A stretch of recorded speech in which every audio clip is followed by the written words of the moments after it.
Ted counts off every single song except for one song. Like last night, Ted was feeling good, so a lot of the tunes are burning. And I told him after the show, I said, I think we played Great White Buffalo the fastest it's ever been. And he looked at me and was like, good. Really, this gig at the end of the day is probably 70% improvised every night.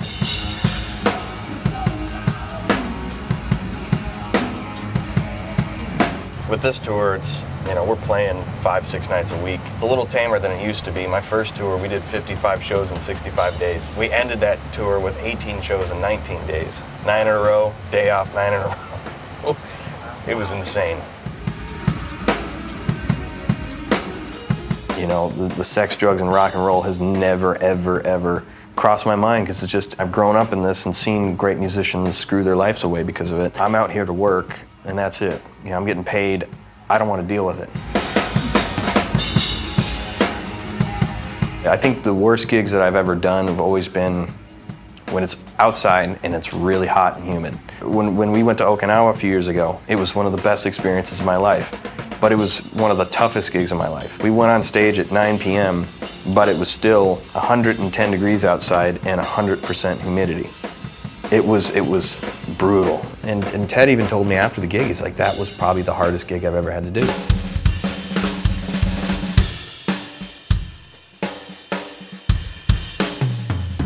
I get asked this question constantly, by parents and by kids and by even adults. So like, how do you get to where you are, and what does it take to be a touring musician or a studio musician? And the answer always is, you have to be a person that does what whomever is hiring you tells you to do. There's so many musicians out there, they're so stubborn that they won't let their self-pride be put to the wayside when they're being asked to do something. When you're in the studio, the producer tells you to play a certain way, maybe you don't like it, doesn't matter, you're getting paid for the day, so you kind of have to do what you're told.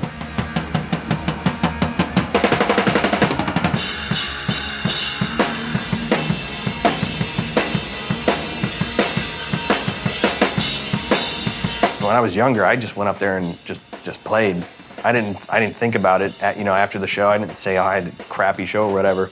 Yeah, I just have never been a person that got nervous in that situation. But what was hilarious is when I was in school, if I had to read a paper that I wrote in front of the class, I had a problem with that. But playing in front of 10,000 people in an arena, no problem at all.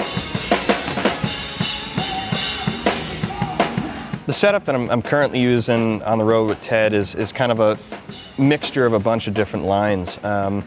Right here I got 14-inch HHX stage hats.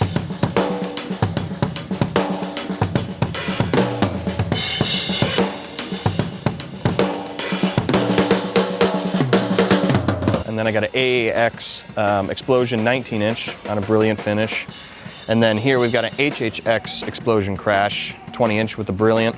And then here we have a 22-inch Paragon ride. Now, what's interesting about this ride is I've never been a big fan of, large, big, pingy rides, but with this gig, you kind of need a ride that's just going to cut through everything, and this ride is amazing for that. And then here we got an AAX Extreme 19-inch China. So, again, kind of a blend of a couple different lines, to create different colors and stuff like that. Usually I use a natural finish on my crashes and my rides, but, when you're on the big rock stage, all the lights and smoke, they just look absolutely phenomenal.